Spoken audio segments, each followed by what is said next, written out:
विवेक अग्निहोत्री की film the Kashmir files finally आज theatres में रिलीज हो गई है। फिल्म ने रिलीज होते ही धमाल मचाना शुरू कर दिया है। ट्विटर पर द कश्मीर फाइल्स ट्रेंड कर रहा है। जो लोग इस फिल्म को देख चुके हैं वो इसकी तारीफ कर रहे हैं और उनके रिएक्शंस सामने आने शुरू हो गए हैं। जैसे एक यूजर ने लिखा, I saw the Kashmir files, इतना सब हो गया और हमें काफी कुछ पता ही नहीं। This is so gut wrenching, heart breaking. So many scenes I couldn't watch. Simply shut my eyes. It's so painful. There are so many beautiful, intense characters in the film, but Sharda is haunting me. Vivek Agnihotri. एक और user ने लिखा, Not a movie, but true story. My story, your story, story of what every Hindu has to endure. All thanks to secularism. As a Hindu in general and a Kashmiri Pandit, I own this movie. A humble request to all to please watch the Kashmir Files as it releases in theaters today. एक और user ने लिखा, This movie changed my perspective that it was just a Kashmiri Pandit's exodus. It was a genocide which was never told to the world. Imagine someone asking you to leave your house just because you are not of their religion. Go watch. एक और user ने लिखा, Must watch every Hindu all over the world the Kashmir Files movie. एक और user ने लिखा, The Kashmir Files is not just a movie to entertain you but an emotion. It depicts the pain of our Kashmiri Pandits. Thanks and kudos to Vivek Agnihotri. तो देखा आपने, लोगों को कश्मीरी पंडितों पर बनी ये फिल्म बहुत पसंद आई है। बता दें, फिल्म द कश्मीर फाइल्स की कहानी 90 के दशक में कश्मीरी पंडितों के पलायन पर जुड़ी हुई है और इसके साथ साथ उनके साथ क्या कुछ हुआ इसको बयां करती है। फिल्म में मिथुन चक्रवर्ती, दर्शन कुमार, अनुपम खेर, पुनीत इस्सर, मृणाल कुलकर्णी, अतुल श्रीवास्तव और पृथ्वीराज सरनाइक जैसे सितारों ने काम किया है। बता दें, इस फिल्म को राधेश्याम जैसी बड़ी फिल्म से टक्कर मिल रही है। बावजूद उसके ये फिल्म हर किसी को पसंद आ रही है। देखने वाली बात अब ये होगी, the Kashmir files box office पर क्या धमाल मचाती है। वैसे आपका इस खबर पर क्या कहना है, कमेंट करके जरूर। तो जो लोगों को, इंसानों को जोड़ता है आपस में, वो है कल्चर। बिना कल्चर के हम जानवर हैं, हमें कल्चर जोड़ता है। कैसे आप कहीं और से हैं, मैं कहीं और से हूँ, आप कहीं और से हैं, लेकिन जब हम खाना खाने बैठते हैं तो हम एक हो जाते हैं। हम जब खाना शेयर करते हैं या हम गाने गाते हैं साथ में, या कपड़ों को लेके, त्योहारों को लेके, म्यूजिक से, आर्ट से, कहानियों से, लिटरेचर से, ड्रामा से, फिल्मों से, हम क्यों ओटीटी और फिल्मों का एक्सपीरियंस अलग है। फिल्म जब हम 300-400 लोग एक साथ बैठ के देखते हैं तो एक साथ हंसते हैं, एक साथ रोते हैं, एक साथ उठ के चले जाते हैं। तो ये कल्चर जो है वो इंसान को जोड़ता है। अब एक बहुत बड़ी समस्या ये हो गई कि कश्मीर में आज कल्चर के नाम पे कुछ बचा नहीं है। एक मोनोटोनिक चीज है, कोई डाइवर्सिटी। कश्मीर इतना डाइवर्स था, भारत से जगह जगह से, केरला से, बंगाल से, सब जगह से लोग वहां गए थे और वहां रिसर्च करके सब अल्टीमेटली पंडित, जिनको आज बोलते हैं पंडित मतलब the highest intellectuals and the scholars of a subject, तो वहां पे पंडितों का एक समूह बना और वो इंडिया का जितना भी रिसर्च है, 90% से ज्यादा जो इंडिया का रिसर्च है सारा वहां हुआ। इतनी डाइवर्सिटी थी। आज डाइवर्सिटी नहीं है, जीरो डाइवर्सिटी है। वहाँ म्यूजिक नहीं है, आर्ट नहीं है, लिटरेचर नहीं, खाने में डाइवर्सिटी नहीं है।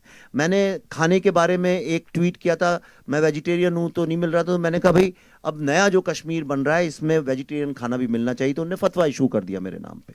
उन्होंने कहा आप कौन होते हैं हमारे खाने के बारे में बोलने वाले। और अल्टीमेटली 20-30 सिक्योरिटी के साथ हमें कश्मीर से वापस आना पड़ा। तो ना डाइवर्सिटी है, कुछ भी नहीं है। ये जो फिल्म है, जैसा आप सोच रहे होंगे शायद वैसी ना निकले, क्योंकि ये फिल्म एक बहुत ही अलग तरह के थॉट की है और ये इस बात पे एम्फेसिस देती है कि आप आपसी मतभेदों के साथ रह सकते हैं, आप झगड़ा करके, मारपीट करके भी साथ में रह सकते हैं। कितने लोग हैं पड़ोसियों के झगड़े हो जाते हैं। आप दिल्ली में, तो मैं रहता था तो 24 घंटे में देखता था, ऊपर नीचे, फर्स्ट फ्लोर सेकंड फ्लोर में बरसाती वालों का ग्राउंड फ्लोर से झगड़ा होता, फिर 2-4 घंटे के बाद फिर हो जाते थे, फिर साथ में लोहड़ी का त्योहार और कोई साथ में मनाते थे। वो सब क्योंकि फिर साथ में जैसे गाना गाने लगे, अंताक्षरी हुई, एक फिर से दोस्त हो गए। आपकी शादी हुई, मैं चला गया, फिर दोस्त हो गए। लेकिन जब ऐसा कुछ भी नहीं है, सिर्फ एक खालीपन, विरावान सा है। और हम लोग भी जो जाते हैं, हम जाते हैं डल लेक पे सेल्फी खींचते हैं, गुलमर्ग में वापस चले आते हैं, हमें कुछ पता चलता नहीं है। यानी डाइवर्सिटी एक बहुत ही देखिए डेंजरस सिचुएशन ये है कि मैं आपको एक छोटा सा किस्सा बताता हूं, उससे आपको सब समझ में आ जाएगा। मैं किसी भी रिलीजन के अगेंस्ट नहीं हूं, क्योंकि मैं खुद ही किसी रिलीजन पे ज्यादा नहीं मानता। मैं गर्व से एक हिंदू कल्चर, हिंदू फिलॉसफी, क्योंकि बचपन से मैंने देखा है, सीखा है और वो मुझे जीने का एक सहारा देती है। लेकिन आप क्या प्रैक्टिस करते हैं, क्या नहीं करते हैं, मैं उसकी उतना आदर करता हूं, मुझे उससे कोई आपत्ति नहीं है। और मैं जानता हूं कि मुझसे अलग लोग इस दुनिया में रहते हैं। यही तो सारे विश्व के इंसानों का नेचर है। सब जानते हैं कि अलग विचार के, अलग फेथ के लोग हैं। हम एक शूटिंग कर रहे थे तो पल्लवी एक शिकारा में बैठी हुई थी और छोटी एक दो बच्चियों को हमने बुलाया था, 8-9 साल, 7-8-9 साल की, जो ज़्यादा जानती नहीं है, बहुत ही इनोसेंट बच्चियाँ। वो पल्लवी के दोनों तरफ बैठी थी, तो हम कैमरा जब शिफ्ट कर रहे थे, उदय जी हमारे डीओपी सर हैं यहाँ पे, और तो एक बच्ची, शायद 1 बजा होगा, दोपहर का नमाज का टाइम था, पल्लवी से उसने बोला आप नमाज पढ़ने नहीं जाएंगी? तो पल्लवी ने बोला नहीं, मैं तो नहीं जाऊंगी।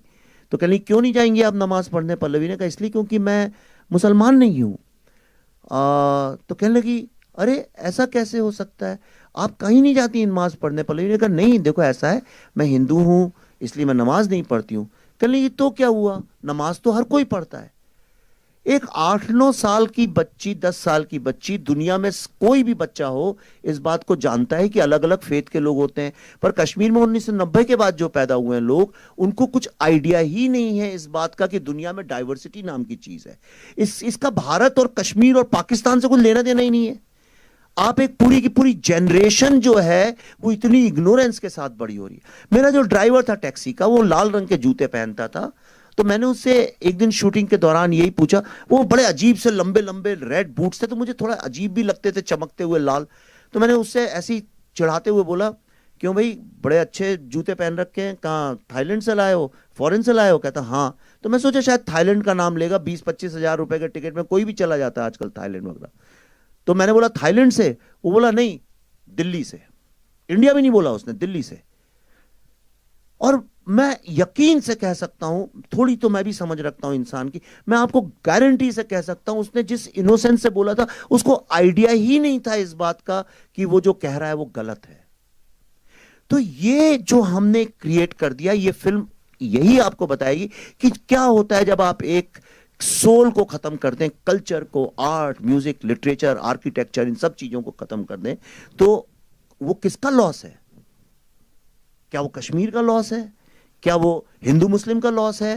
क्या वो भारत का लॉस है? या पूरी ह्यूमैनिटी का है? अगर कोई आज सिलिकॉन वैली को जाकर डिस्ट्रॉय कर दे तो किसका लॉस है? वो आपका और हमारा भी तो लॉस है। लेकिन हम तब तक उसको अपना लॉस और डेंजर नहीं समझते जब तक वो गोरेगांव या बोरीवली तक आके वो खड़ा ना हो जाए आपके सामने, या दिल्ली में गुड़गांव या फरीदाबाद तक ना आ जाए। हमारे तो किसी और का प्रॉब्लम है, देख लेंगे। पर ये फिल्म देखने के बाद अपने जीवन में मैं गारंटी करता हूं आप कभी ऐसा नहीं सोच पाएंगे। So be prepared before you see this film.